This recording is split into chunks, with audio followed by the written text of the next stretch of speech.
श्री शिवाय नमस्तुभ्यम हर हर महादेव। दोस्तों, अगर आप भी सावन के महीने में रुद्राभिषेक करना चाहते हो तो आपको इन सभी बातों का विशेष रूप से ध्यान रखते हुए रुद्राभिषेक आप कर सकते हो। जैसे कि आपको रुद्राभिषेक कब करना चाहिए, रुद्राभिषेक कितने प्रकार से आप कर सकते हो, रुद्राभिषेक आप कितने प्रकार से आप कर सकते हो, रुद्राभिषेक आपको कब नहीं करना चाहिए, इस बात का भी आपको विशेष रूप से ध्यान रखना है। बहुत से लोग गलती कर देते हैं कि करते क्या है, किसी भी दिन जब मन करे तब कर लेते हैं, जबकि ऐसा नहीं करना चाहिए। चौथी बात हम जानने वाले हैं आज के वीडियो में कि रुद्राभिषेक करने की पूजन जो सामग्री की लिस्ट होती है उसके बारे में हम आज आपको बताने वाले हैं कि आपको रुद्राभिषेक करते समय क्या क्या सामग्री की आपको जरूरत पड़ने वाली होती है। साथ ही आज बात करने वाले हैं कि रुद्राभिषेक करने की जो विधि होती है उस विधि को हम आज आपको बताने वाले हैं। इस वीडियो को पूरा देखिए, तभी आपको पूरा उपाय पूरी रुद्राभिषेक की विधि अच्छे से समझ में आएगा।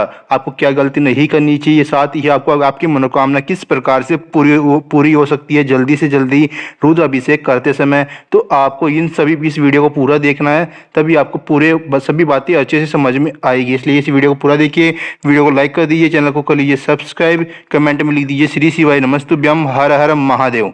शुरू करते हैं आज का पहला टॉपिक।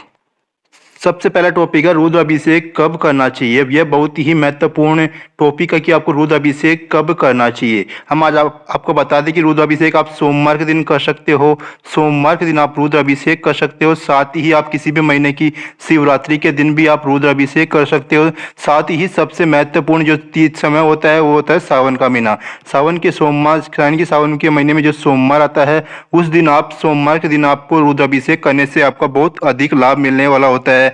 इस दिन भगवान भोलेनाथ की कृपा से आपकी मनोकामना शीघ्र से शीघ्र पूरी हो जाएगी। इसलिए आप रुद्राभिषेक सोमवार के दिन, सावन के महीने के सोमवार के दिन अवश्य से अवश्य आप कर सकते हैं।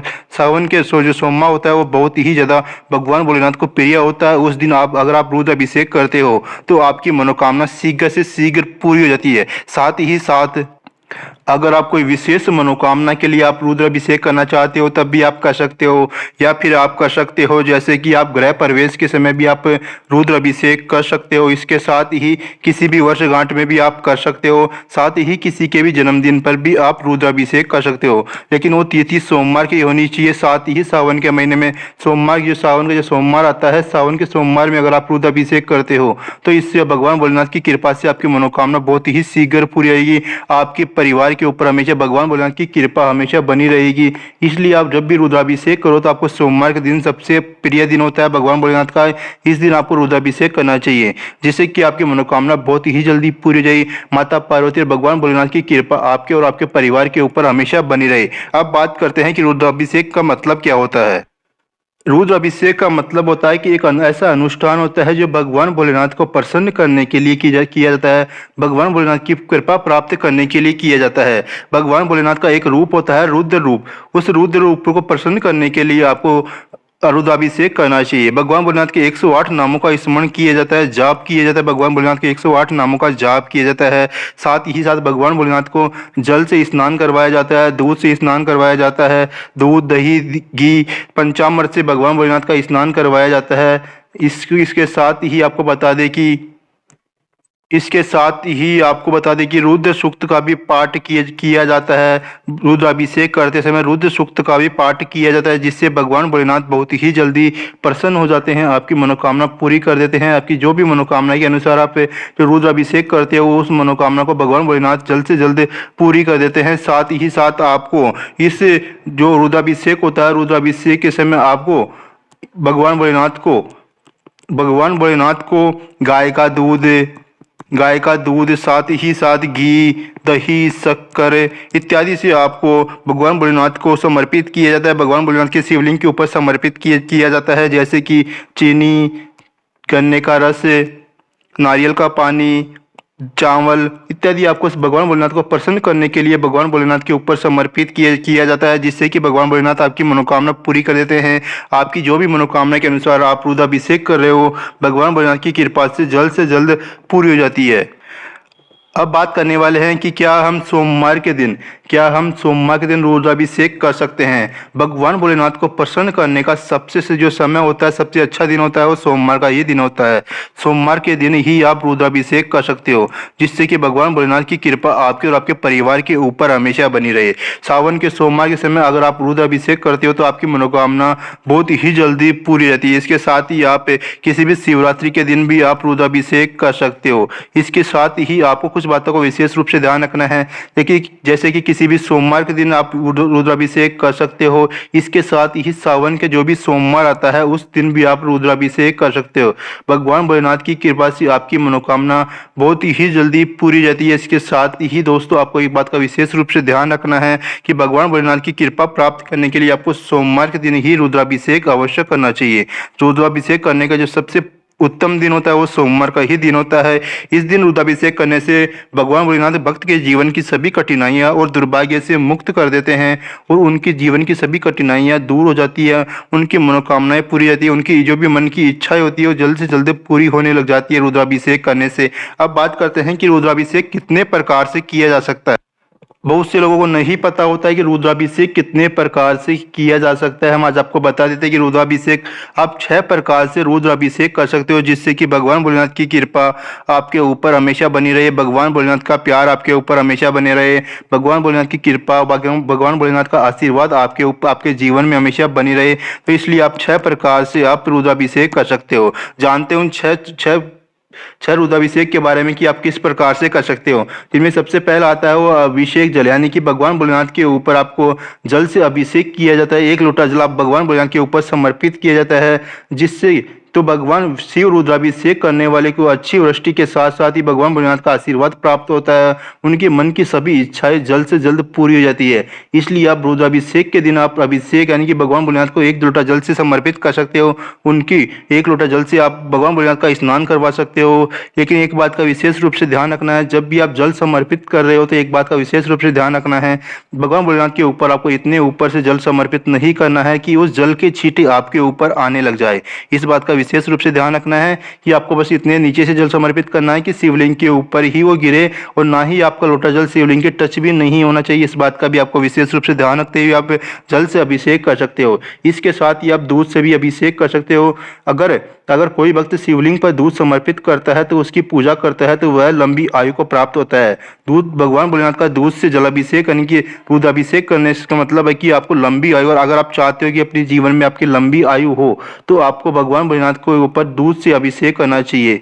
रुद्राभिषेक मतलब दूध से अभिषेक करना चाहिए, जिससे कि आपकी आयु लंबी होने लग जाएगी, आपके परिवार के ऊपर भगवान भोलेनाथ की कृपा हमेशा बनी रहेगी।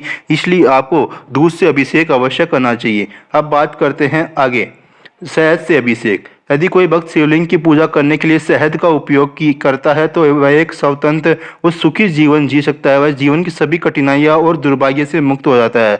तो अगर आप शहद से भगवान भोलेनाथ का रुद्राभिषेक करते हो तो भगवान भोलेनाथ की कृपा से आपका जीवन हमेशा सुखी रहेगा, आपके जीवन में कोई भी कठिनाइयां नहीं आएगी, आपका जीवन हमेशा आनंद में रहेगा। इसलिए आपको दूध शहद से अभिषेक करना चाहिए, शहद से भगवान भोलेनाथ का आपको अभिषेक करना चाहिए, जिससे कि आपकी मनोकामना शीघ्र से शीघ्र पूरी हो जाए।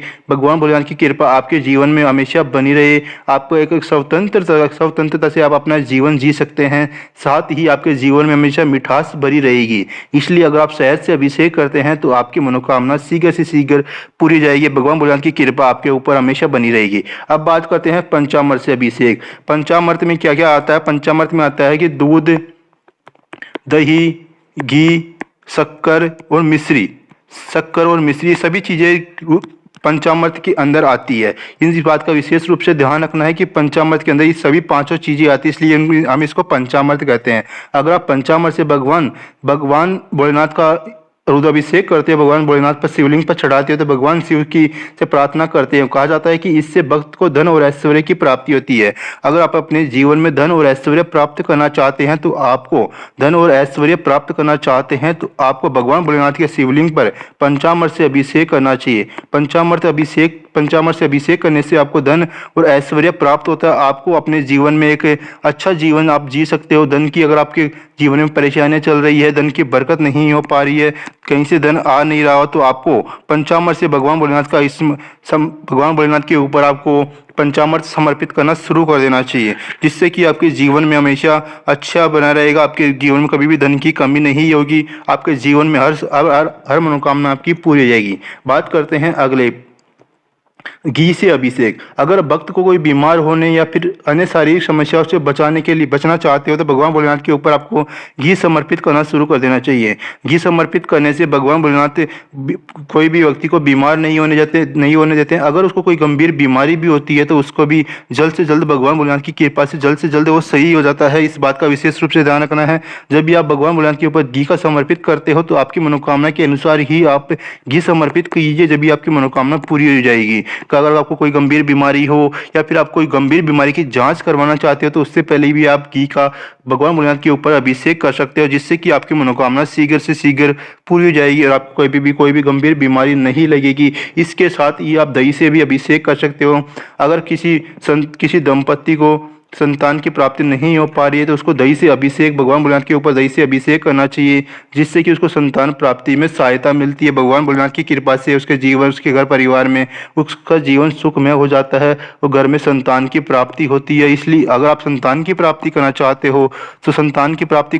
हो तो आपको भगवान भोलेनाथ के ऊपर दही से अभिषेक करना शुरू कर देना चाहिए। दही से अभिषेक करने से दंपति के जीवन में संतान की प्राप्ति होती है। उनको भगवान भोलेनाथ की कृपा से उनके परिवार में अच्छी संतान की प्राप्ति होती है। इसलिए आपको दही से अभिषेक करना चाहिए। दोस्तों, अब बात करते हैं कि आपको रुद्राभिषेक कब नहीं करना चाहिए।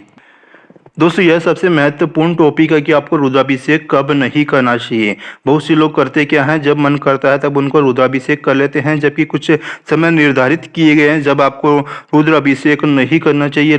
साथ ही अगर आप इस दिन रुद्राभिषेक करते हो तो भगवान भोलेनाथ आपकी मनोकामना कभी भी पूरी नहीं करेंगे। इस बात का भी आपको विशेष रूप से ध्यान रखना है, क्योंकि वो समय होता है जब महाकाल शमशान में समाधि लिए हुए होते हैं। अगर आप उनकी समाधि यानी कि उनकी प्रार्थना में खलल डालते हो, उनकी साधना को भंग करते हो, तो आपकी मनोकामना कभी भी पूरी नहीं होगी। इसलिए इस बात को विशेष रूप से आपको समझ लेना है कि रुद्राभिषेक आपको कब नहीं करना चाहिए। इनमें सबसे जो महत्वपूर्ण है वो कृष्ण पक्ष की सप्तमी के दिन आपको भूलकर भी रुद्राभिषेक नहीं करना चाहिए।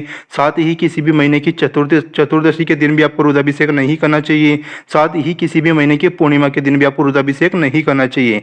शुक्ल पक्ष की प्रतिपदा के दिन भी आपको रुद्राभिषेक नहीं करना चाहिए और किसी भी महीने की अष्टमी के दिन भी आपको रुद्राभिषेक नहीं करना चाहिए। अगर किसी भी सोमवार की अष्टमी पड़ रही है तो आपको उस दिन भी रुद्राभिषेक नहीं करना चाहिए। इस बात का भी आपको विशेष रूप से ध्यान रखना है। तो आपको कब नहीं करना चाहिए रुद्राभिषेक। पहला तो है कृष्ण पक्ष की सप्तमी, जो दूसरा है किसी भी महीने की चतुर्दशी, साथ ही तीसरा है आपकी किसी भी महीने की पूर्णिमा की जो तिथि होती है वो, और साथ ही जो चौथा है वो है किसी भी महीने की शुक्ल पक्ष की प्रतिपदा, और पांचवा है आपको अष्टमी, यानी कि किसी भी अष्टमी के दिन आपको रुद्राभिषेक नहीं करना चाहिए। ऐसा करने से भगवान भोलेनाथ की साधना भंग होती है। तो भगवान भोलेनाथ की आपकी कभी भी मनोकामना पूरी नहीं करेंगे। इस बात का भी आपको विशेष रूप से ध्यान रखना है। बहुत से लोगों को नहीं पता होता है, हमने आपको बता दिया है कि आपको रुद्राभिषेक कब नहीं करना चाहिए। भूलकर भी आपको इस दिन रुद्राभिषेक नहीं करना है। इस बात का विशेष रूप से ध्यान रखते हुए आपको रुद्राभिषेक का नियम बनाना है। नियम बनाते समय इस बात का विशेष रूप से ध्यान रखना है कि आपको रुद्राभिषेक कब नहीं करना चाहिए। साथ ही अब बात करने वाले हैं कि रुद्राभिषेक के लिए आपको क्या क्या सामग्री की आपको जरूरत पड़ने वाली है। सबसे महत्वपूर्ण वो बात यह है कि आपको रुद्राभिषेक करते समय क्या क्या सामग्री की आपको ज़रूरत पड़ने वाली है। आप इसको अपनी कॉपी के अंदर किसी भी मोबाइल के अंदर आप रिकॉर्ड कर सकते हो, इसको लिख सकते हो। इसमें सबसे ज़्यादा जरूरत पड़ेगी आपको पुष्प की। आप किसी भी प्रकार के पुष्प ले सकते हैं, गुलाब की पंखुड़ी आप ले सकते हो, आप कोई से भी पुष्प आप ले सकते हो। साथ ही आपको जरूरत पड़ने वाली है अगरबत्ती की, आपकी भी जरूरत पड़ने वाली है। साथ ही जो पंचामृत होते हैं जैसे दूध, दही, घी, शक्कर, इन सभी चीज़ों की आपको जरूरत पड़ने वाली, जैसे घी की, दही की, शहद की। आपके पास ताज़ा कच्चा दूध होना चाहिए। इस बात का विशेष रूप से ध्यान रखना है कि आपके पास ताज़ा कच्चा दूध होना चाहिए। आपको पंचामृत की जरूरत पड़ेगी, जैसे कि दूध, दही, घी, शक्कर, आपको इसके साथ ही मिश्री, इन सभी चीज़ों की आपको ज़रूरत पड़ेगी। इसके साथ ही आपके पास गुलाब का जल होना चाहिए। आपके पास कोई सी भी मिठाई होनी चाहिए। आप स्वीट्स आप कोई सी भी रख सकते हो, जो भी अपनी क्षमता के अनुसार आप बाज़ार से भी ला सकते हो या फिर आप अपने घर पर भी बना सकते हो। इसके साथ ही आप कहीं से भी ला सकते हो। इसके साथ ही आपको ज़रूरत पड़ने वाली है गंगा जल की। गंगा जल की भी आपको ज़रूरत पड़ेगी रुद्राभिषेक करते समय। इसके साथ ही आपके पास कपूर भी होना चाहिए। आपके पास कपूर भी होना चाहिए। इसके साथ ही आपके पास गोल सुपारी होनी चाहिए, लौंग होनी चाहिए और इलायची भी आपके साथ, जो हरी इलायची आती है वो भी आपके पास होनी चाहिए। इस बात का विशेष रूप से ध्यान रखना है। इसके साथ ही सबसे महत्वपूर्ण जो है वो बेलपत्र और पवित्र राख, ये दोनों चीज़ें आपके पास होनी चाहिए। बेलपत्र का एक बात का विशेष रूप से ध्यान रखना है कि बेलपत्र साफ एवं स्वच्छ होनी चाहिए, कहीं से भी कटे फिटे नहीं होनी चाहिए। इस बात का भी विशेष रूप से ध्यान रखना है। इसके साथ ही पवित्र राख, राख में एक बात सबसे महत्वपूर्ण वो है कि जब भी आप भगवान भोलेनाथ के मंदिर में राख लेकर के जाओ तो आपको उसके अंदर किसी भी बांस से बने हुए बर्तन के अंदर ये आपको राख लेकर के जानी है, ऐसे नहीं लेकर के जानी। इस बात का भी विशेष रूप से ध्यान रखना है। साथ ही राख को, जो भी राख हो वो पवित्र होनी चाहिए, यानी कि साफ एवं स्वच्छ होनी चाहिए, कहीं से भी खराब नहीं होनी चाहिए। राख एवं साफ एवं ताज़ा होनी चाहिए। और इसके साथ ही आप भगवान भोलेनाथ के ऊपर समर्पित करने की जो राख लेकर के जाओ वो पवित्र होनी चाहिए। इसके साथ ही दोस्तों बात करने वाले हैं कि रुद्राभिषेक करते समय आपको कौन से मंत्र का आपको जाप करना चाहिए। आप ये जो मंत्र देख रहे हो, इस मंत्र का आपको जाप करना है। आप इस मंत्र को अपनी कॉपी के अंदर लिख सकते हो, देख सकते हो। रुद्राभिषेक करते समय आपको इस मंत्र का जाप करना है। जब भी आप भगवान भोलेनाथ के ऊपर रुद्राभिषेक कर रहे हो, जिस भी चीज़ को समर्पित कर रहे हो, जिस भी विधि के अनुसार आप समर्पित कर रहे हो, उस विधि के अनुसार ही आपको इस मंत्र का जाप करते हुए आपको शिवलिंग के ऊपर अपने रुद्राभिषेक करना है। इस बात का विशेष रूप से ध्यान रखना है। आप इसका स्क्रीनशॉट भी ले सकते हो, आपको अपनी कॉपी में भी आप ले सकते हो। अब बात करने वाले हैं रुद्राभिषेक की सबसे महत्वपूर्ण जो टॉपिक है वो है रुद्राभिषेक की विधि। जो रुद्राभिषेक की विधि है उस विधि में सबसे जो महत्वपूर्ण बात रखने वाली बात यह है कि रुद्राभिषेक हमेशा पति और पत्नी दोनों को एक साथ करना चाहिए। सबसे जो महत्वपूर्ण बात यह है कि रुद्राभिषेक पति और पत्नी दोनों को एक साथ करना चाहिए। साथ ही जो सबसे पहले जो सुबह की जो पूजा होती है भगवान गणेश जी और माता लक्ष्मी की पूजन के साथ रुद्राभिषेक का जो शुरू किया जाता है। उसके बाद ही शिवलिंग के ऊपर आपको जो हमने सामग्री आपको बताई है, सभी सामग्रियों को आपको शिवलिंग के ऊपर समर्पित किया जाता है। जैसे कि पुष्प, अगरबत्ती आप आपको जलानी है, पंचामृत आपको समर्पित करना है, दूध, दही, शहद, कच्चा दूध आपको समर्पित करना है। इसके साथ ही जो भी आप मिठाई लेकर के आए हो वो सभी चीज़ें भगवान भोलेनाथ के ऊपर आपको समर्पित करना शुरू कर देना है। एक एक करके अपनी मनोकामना बोलते हुए आपको समर्पित करना शुरू कर देना है। भगवान भोलेनाथ का अभिषेक आपको पूरे दिन किया जाता है, यानी कि आप सुबह से लेकर शाम तक के आप भगवान भोलेनाथ का रुद्राभिषेक आप कर सकते हो। उसके बाद ही आपको कमल के फूल और बेलपत्र से शिवलिंग का भव्य श्रृंगार किया जाता है। भव्य श्रृंगार मतलब भगवान भोलेनाथ के शिवलिंग को आपको सजाना है। बेलपत्र और पुष्प की सहायता से, कमल के फूल की सहायता से आपको भगवान भोलेनाथ के शिवलिंग को सजाना है, इनकी श्रृंगार करना है। भगवान भोलेनाथ के शिवलिंग को सजाया जाता है। उसके बाद ये दिव्य आरती की जाती है और 108 के अंत में की जाती है, यानी कि 108 जो भी आप चीज़ें समर्पित करना चाहते हो अपनी मनोकामना के अनुसार, आपको अपनी क्षमता के अनुसार आप समर्पित कर सकते हो। जैसे कि बेलपत्र आप समर्पित कर सकते हो या फिर आप चावल के दाने समर्पित कर सकते हो। 108 कोई सी भी चीज़ आप, गुलाब की पंखुड़ियाँ समर्पित कर सकते हो। 108 कोई सी भी चीज़ आप समर्पित कर सकते हो। उसके बाद ही आप यज्ञ कर सकते हो। समृद्धि, पूर्ति और नकारात्मकता को दूर करने के लिए आपको रुद्राभिषेक हमेशा करना चाहिए। घर परिवार में हमेशा नकारात्मक माहौल बना रहता है तो आपको रुद्राभिषेक हमेशा करना चाहिए। रुद्राभिषेक करने से घर का माहौल सकारात्मक बदल जाता है और घर में हमेशा अच्छी चीज़ें होने लग जाती है। हमेशा बुरी चीज़ें होती रहती है, उसके घर में हमेशा अच्छी चीज़ें होना शुरू हो जाती है। इसलिए आपको नकारात्मकता को दूर करने के लिए आपको रुद्राभिषेक अवश्य करना चाहिए। नकारात्मक कर्मों को शुद्ध करने और जीवन में सुरक्षा प्रदान करके चमत्कारी परिणाम देता है रुद्राभिषेक। रुद्राभिषेक करने से आपके जीवन में चमत्कारी परिणाम आते हैं। आपके जीवन में भगवान भोलेनाथ की कृपा से आपको कभी कुछ नहीं होता है। आपके परिवार की हमेशा सुरक्षा की जाती है। भगवान भोलेनाथ के आशीर्वाद से आपके परिवार को हमेशा सुखमय जीवन जीने को मिलता है। पूजा के अंत में आपको साधक को, यानी कि भगवान भोलेनाथ के प्रसाद का आपको वितरण करना होता है। इसके साथ ही आप मध्य रात्रि में, कि जो रात्रि होती है रुद्राभिषेक वाले दिन जो रात्रि होती है, मध्य रात्रि के समय भी आप रुद्राभिषेक से तांत्रिक पूजा आप करवा सकते हो। इसमें कोई जरूरी नहीं कि आपको करवाना ही हो। अगर आपके मन में है तो आप करवा सकते हो। अगर आपके मन में नहीं है तो आप नहीं करवा सकते। इस बात का विशेष रूप से ध्यान रखते हुए अब बात करते हैं जो सबसे महत्वपूर्ण बात है कि रुद्राभिषेक करते समय आपकी क्या क्या मनोकामनाएं पूरी हो सकती है। अब बात करते हैं कि जो सबसे महत्वपूर्ण बात यह है कि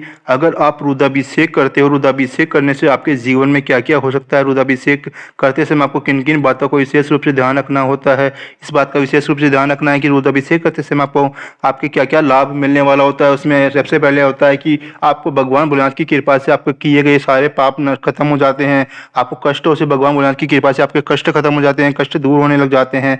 साथ ही साथ आपके घर परिवार में हमेशा शांति का माहौल बनने लगता है। आपके जीवन में आप हमेशा समृद्धि प्राप्त करते हो। इसके साथ ही आप हमेशा खुश रहते हो।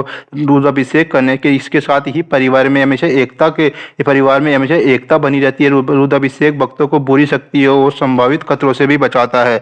जैसे कि हम बात करते हैं कि भगवान भोलेनाथ की रुद्राभिषेक करने से भगवान भोलेनाथ आपके में अपने भक्तों की सुरक्षा करते हैं, अपने भक्तों को सहायता करते हैं, अपने भक्तों की बुरी चीजों से रक्षा करते हैं। इस बात का विशेष रूप से ध्यान रखना है। साथ ही भगवान भोलेनाथ के रूप शिवलिंग के ऊपर रुद्राभिषेक करने से भगवान भोलेनाथ की कृपा से उनके भक्तों के जीवन में हमेशा धन की समस्याएं नहीं रहती है। उनके स्वास्थ्य में हमेशा अच्छा बना रहता है। अगर आप रुद्राभिषेक करते हो तो आपको जीवन में कभी भी धन की कमी नहीं होगी। आपका स्वास्थ्य हमेशा उत्तम बना रहेगा।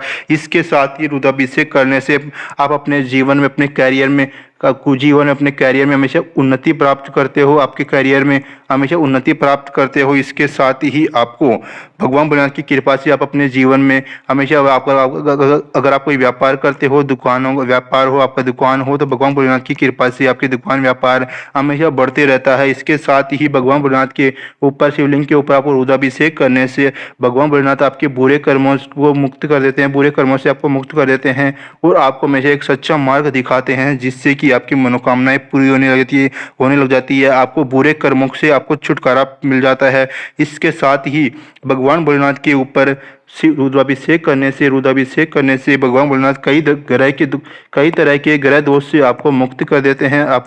आपको जीवन में कभी भी कोई भी दोष नहीं रहता है। भगवान भोलेनाथ के ऊपर शिवलिंग के ऊपर रुद्राभिषेक करने से भगवान भोलेनाथ आपकी मनोकामनाएं पूरी कर देते हैं। किसी भी प्रकार की मनोकामना के लिए आप रुद्राभिषेक कर सकते हो, जिससे कि आपकी मनोकामना शीघ्र से शीघ्र पूरी हो जाएगी। दोस्तों वीडियो लाइक कर दीजिए, चैनल को लीजिए सब्सक्राइब, कमेंट में लिख दीजिए श्री शिवाय नमस्तुभ्यम हर हर महादेव। अगर आपको कोई भी जानकारी पूछना चाहते हो तो आप हमें कमेंट करके पूछ सकते हो।